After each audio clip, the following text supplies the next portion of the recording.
Good evening and welcome to Smart Entrepreneurship Decoded on Transcontinental Times.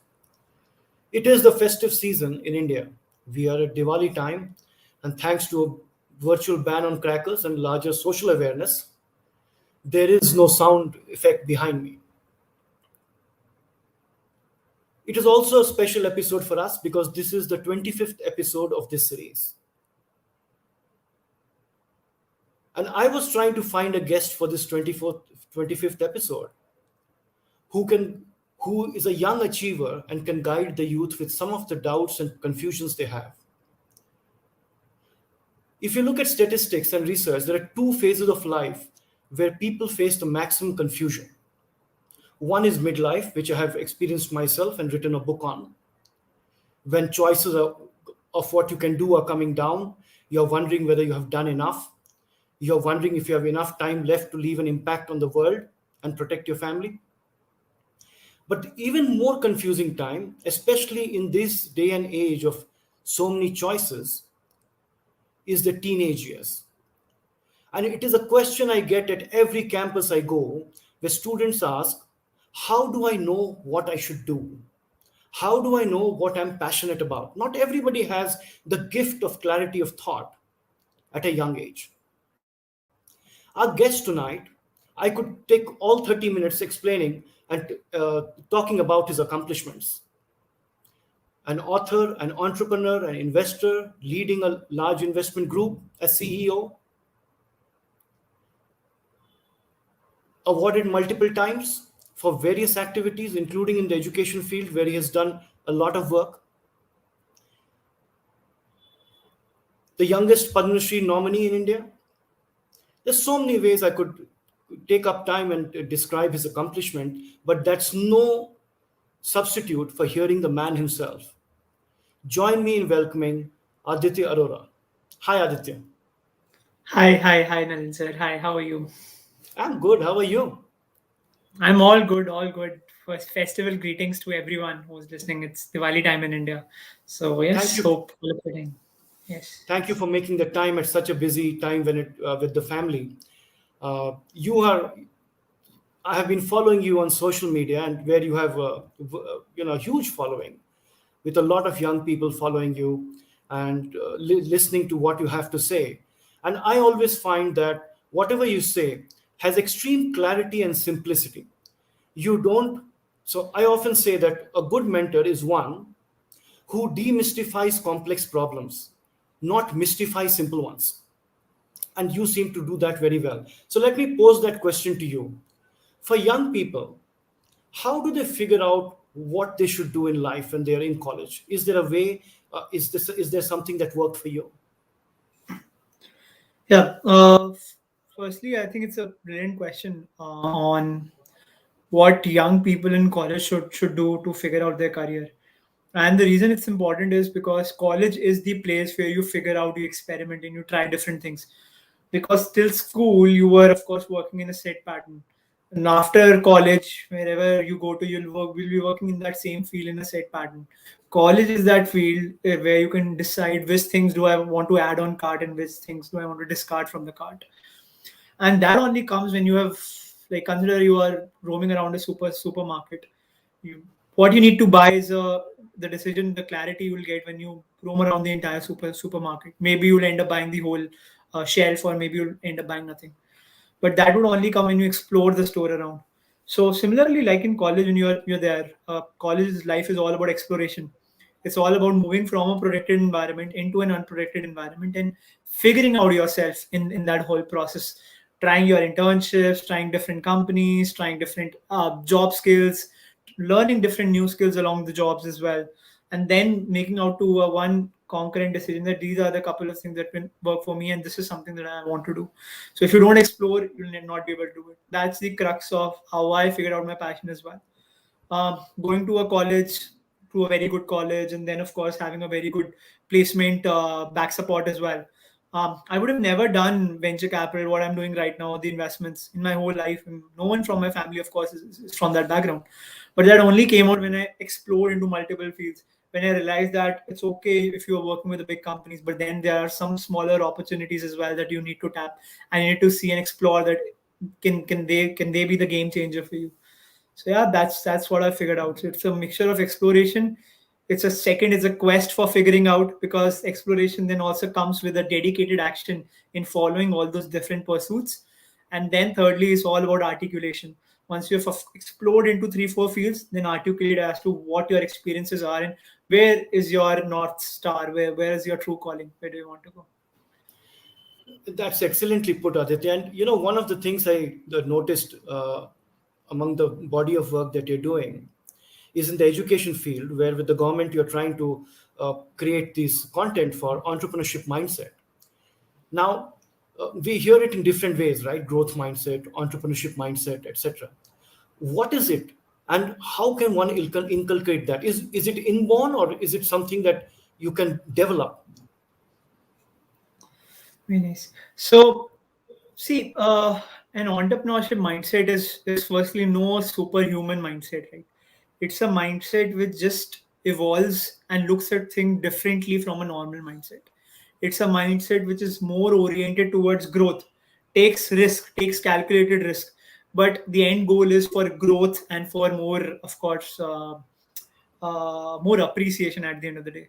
Why? Whereas a fixed mindset may also grow, but they are growing at a fixed rate, right? They may be stable, they may be secure, and then that's a very straight template kind of a format.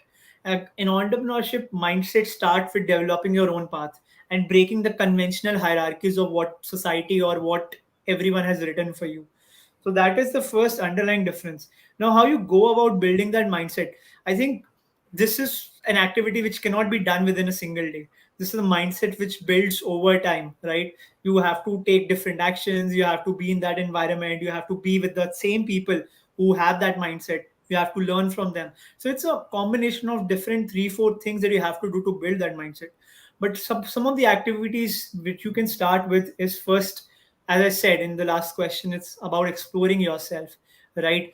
An entrepreneurship mindset exactly knows what they want from a particular given situation, right? So that comes with exploration and knowing yourself better. Second, I would say is start taking calculated risk in your life. This I say to everyone, right? So there's a principle in finance that says higher the risk, higher the reward. Similarly, I relate with life. If you want to reach at some point of life, some point of time in somewhere in life, you have to do something different from what the rest of the crowd is doing. If you don't do that, then of course you are with that. Your future is tied up with that, the future of the crowd.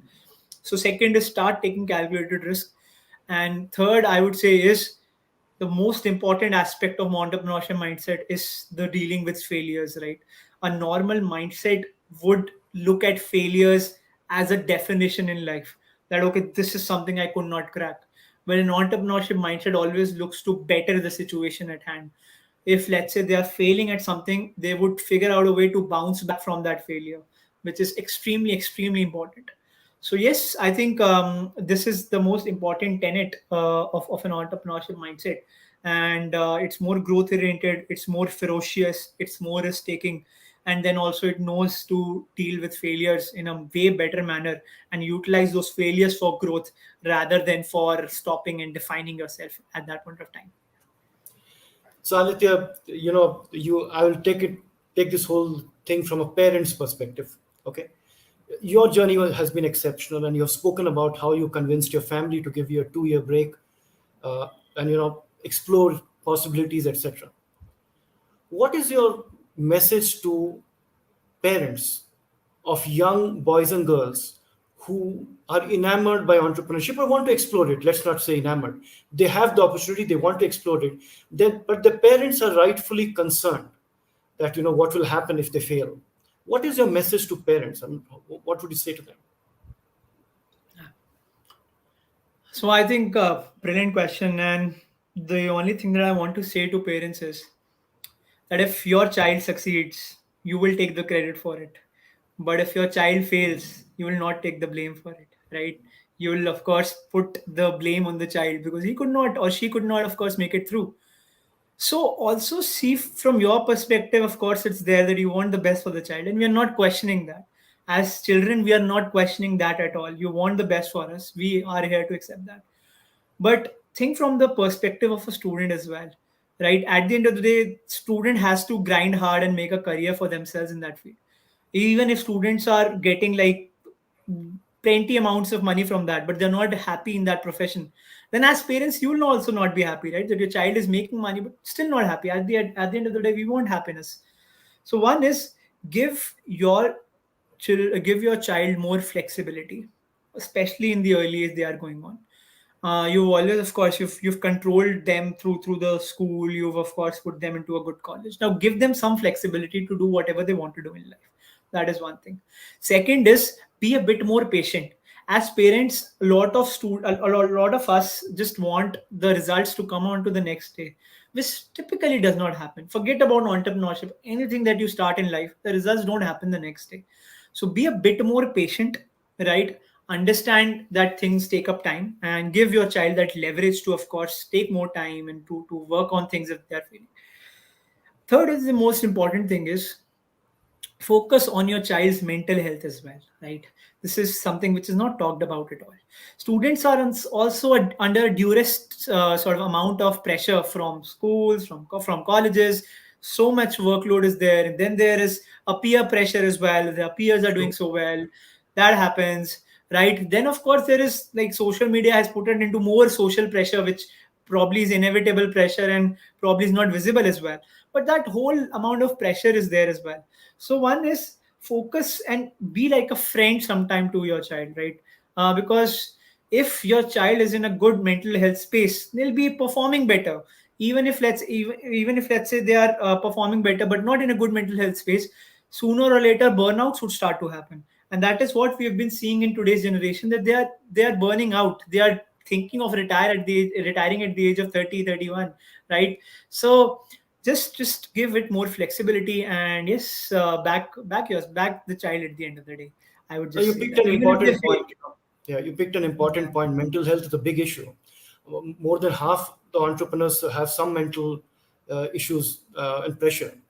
And today in the social media environment, I don't envy the young at all. Everybody is happy on Instagram and LinkedIn, and everybody has great careers, etc. The only place they're unhappy is when they look at the photo in the Aadhaar card. Otherwise, everybody is happy, happy everywhere. And it's quite tough for all these young people. You yourself say that people should be patient, but when people will look at you, they'll think, hey, you made it in 3 4 years, why can my child not make it as well? But let's shift track a little bit. When entrepreneurs go to meet at early stage, go to meet investors typically, you are the exception, typically are older to them, especially college entrepreneurs, etc. Now, you started off young in an investor network. The first criteria for them to put money through you or on you is your how to build trust in you and how to build your credibility. So when these young entrepreneurs go to investors, how do they build that trust? How do they display that they are credible, that they are bankable? You can put your money on me and I won't run away with it. Excellent question again. So, again, as I say, see, trust is something which just does not come with words, right? Words is just like a complement to it. But the main thing an investor is putting money in an early stage startup is money on you, not on anything else, right? Because at an early stage, you can't evaluate anything about the business. It's just putting money on the founder. 100% the risk is on the founders. And in that case, a credibility comes with a function, a component of whatever past experience you've done, any similar companies you've built, or you've worked with any similar companies before. Secondly, do you have the requisite skills of the market that you are in? For example, if I want to change the education world, am I that sociable? Am I that understandable? Am I that deep a thinker? Right? All the attributes you need for excelling in that very particular market or the domain that you are in. Then thirdly, it also very importantly it becomes who all are backing you as well, right? So sometimes let's say I say that I trust in Nalin sir, and Nalin sir is putting money in a startup. So even if I don't know a startup, I can piggyback on Nalin sir's trust and put that trust into the startup where he's investing. So then that becomes very important that you're picking the right people yourself to work with. Even if let's say you are young, you are inexperienced, but in your team you have people, of course it's a good mix of people of experience, of young, of people of course who've been there, done that. So then you start building credibility with other people, with your investors, with your internal stakeholders, even while building a team, right? That's the most important challenge. Even while building a team, when you have a good mix of people around, when you have those skills, or when you are coming from that background, that all adds to trust. And I would just suggest one last quick hack for building trust. A lot of us build trust when it is to be built, right? And that is when it takes time to build trust. However, I always suggest to young entrepreneurs and startups to start building trust from the very first step. Interact with those investors, update them with your work in progress, meet them in different forums, interact with them, and slowly and steadily build that cute little relationship till the time the trust builds. And you'll also come to a point where you need that trust to materialize into some form of a professional relationship, right? So that is when you start to do that. If you do the other way around, wherein you just meet someone over a coffee and then you are seeking for trust, it does not happen. In India, it does not happen. So just start from that very first step. Keep talking to people and building trust. Very, very good points there on how to build trust whenever and credibility when you're still young. And one of the important things there is see who's backing you and work on this as a process and not as an event when you need the money.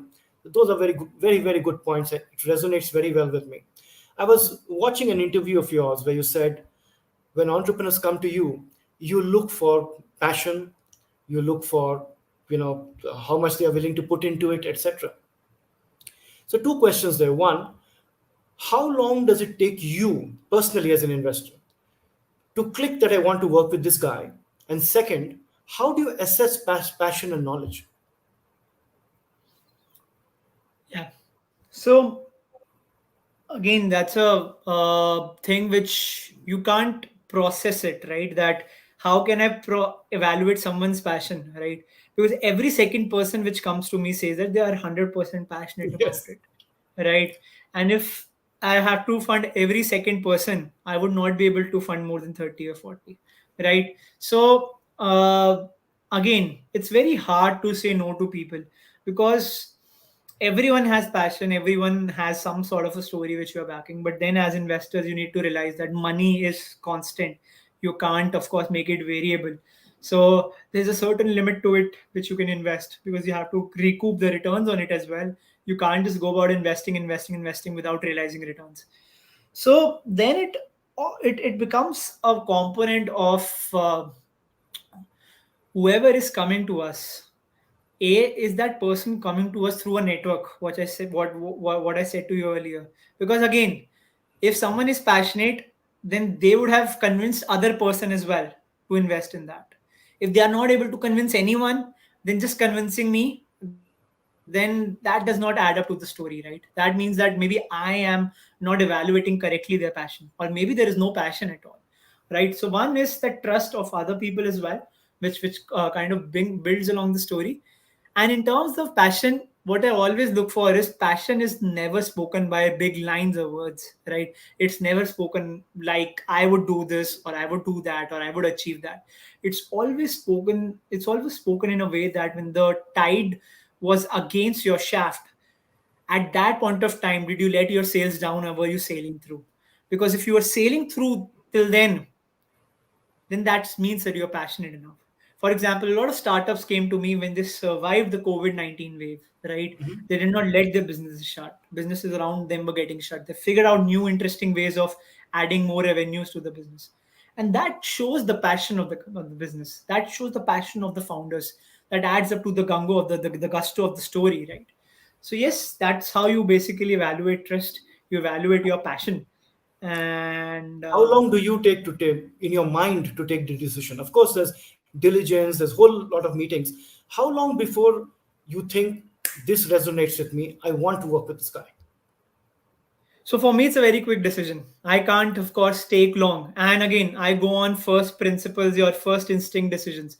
If my first instinct within the first 5 minutes, the founder is able to convince me on what they are trying to build and that their story is the best story that there is there, I'll be taking a decision. I'll not wait for long. Because if I wait for long, again, there is a risk that I might not invest in them as well. I might lose the deal. So I'm very quick about those decisions. Okay, let's get a little more contextual to the times we are living in now. What are the sectors that are exciting you right now? Yeah. So, see, after COVID, I think the major story change that has happened is the increase in online consumption, right? And now we are talking about, of course, the metaverse, which is coming, the new virtual world, which is coming, right? So, I am excited about that, kind of scared as a customer as well, because of our over dependency on technology. But as an investor, excited too. So, anything which is building, increasing to that consumption, I'm backing that. There is firstly which space that I'm looking for, which is in the health tech space. I think people are now more conscious of their health after COVID, so they are taking much more informed decisions. So be it in diagnostics or be it in public health, I'm looking at startups around that which are building good technologies and building it not just for rural audience but building it for everyone. Then, secondly, space that I'm looking for is the new interesting space of gaming. I know it's a very Gen Z concept, but I think gaming in India can become massively, massively big. It's just a 900 crore industry right now, but I think it has potential to go up to multiple $1 billion as we've seen in the southeast and west.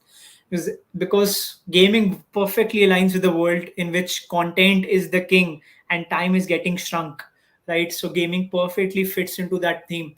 I'm very actively looking for that. And I think third, which I'm looking for, is any sustainable solution which is building. I think climate change is pretty evident now.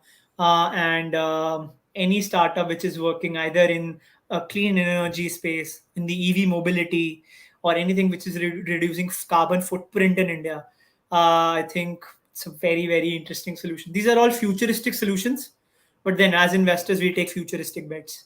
So I'm looking at these three fields It's broadly. interesting you say that because when I looked at your portfolio, I saw a very balanced, almost industry agnostic kind of approach, which was pretty good to see and healthy to see. You mentioned gaming. I live in Jakarta, Indonesia, where the average age of the country is 22. In India, we think we are young at 29 average. It's 22. It has got 70% of the gamers of all of Southeast Asia in that country. 168 million gamers out of 270 million. So it resonates with me. I really get what you're trying to talk about that. And when you look at gaming and you look at metaverse put together, you're looking at a conjunction that's likely to play out for a long, long time. But we always tend to amplify all our successes and all the things we have done wonderfully well, and you have accomplished in a few years what people take all of their careers to do. Have you had a failure in an investment, and what, as per your own analysis, you thought you did wrong or you erred? Yeah. I'll be, I think, very, very frank about it. We had one failure investment, I would say, but it was more of a failure of the entrepreneurs themselves rather than the business. But one fundamental mistake that we did from our end was a very big calculation mistake. The company was in the space of selling teas in India. As you know, tea is very, very popular in India, and generally teas are being sold at multiple locations. It's being sold at a small shop as well. It could be a roadside shop. It is sold at a high-end mall as well. It is sold at a five-star hotel as well. So, and the new interesting phase which is coming out is called the QSR space, which is the quick service restaurants. So a lot of quick service restaurants are coming up in India where tea is being sold. What one thing that I realized was that tea is very cheap in India. If you go anywhere, right, it's not the most expensive thing on the menu, even if you go to a five-star hotel. But in tea, there's a lot of back components involved. We only look at tea as a mixture of milk and just sugar and whatever. But then tea is also has a lot of unit economics involved with it. The prices of sugar, the prices of tea bags, the prices of your milk, the prices of the cup you'll be selling it, the spoon, everything, and also the electricity under which you'll be consuming it all, right? There are a lot of back components involved in selling a tea. So you need to sell, even if you're selling a tea for a very low price in India, you need to sell a lot many teas to be profitable, right? I haven't added marketing cost to it right now, right? So if you market it, the cost becomes monumental. So on let's say a teacup which you will be spending, let's say $1 for a teacup, you'll easily be incurring $1.5 to $2 cost on it, right? Initially, even more than that, depends on your marketing. So you need to spend a lot many teas to become profitable. What we realized is we did not factor in all the cost. We thought that tea is a necessity in India. You can just sell it and become profitable.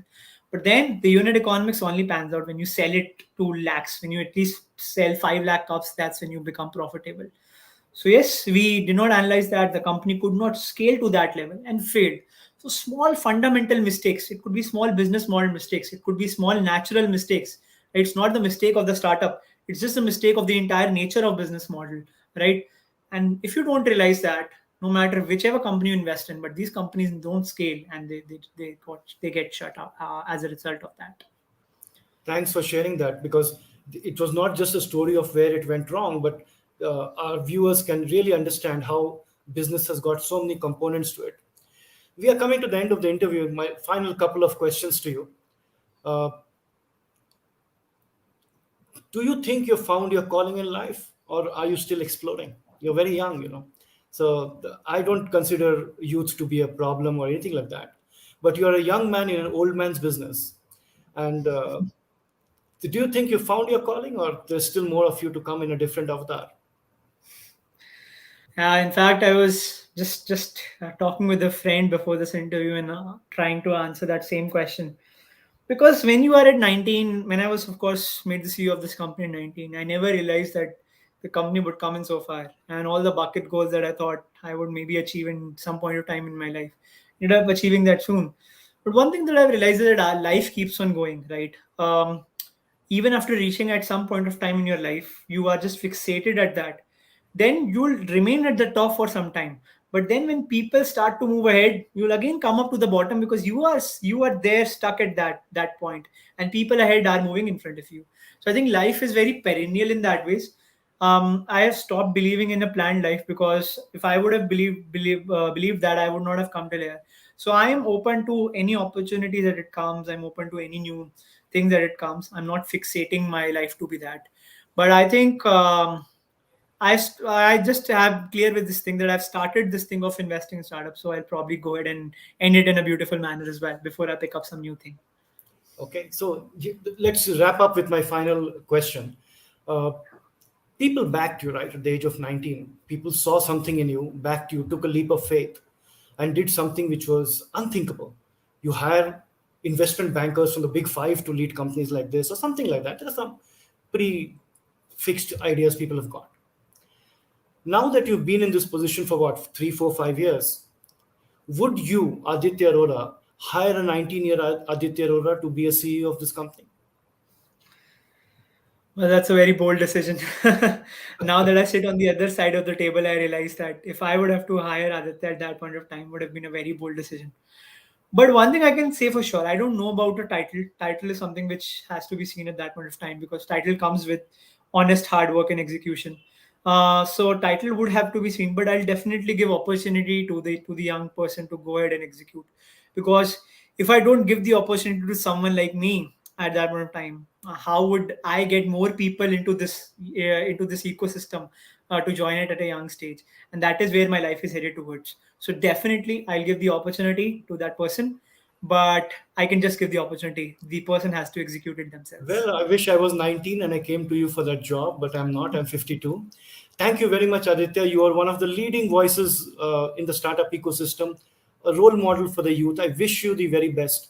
Your humility, candor, clarity is really something people should emulate. Thank you very much for joining me tonight. Have a great night. Thank you. Thank you. Thank you so much.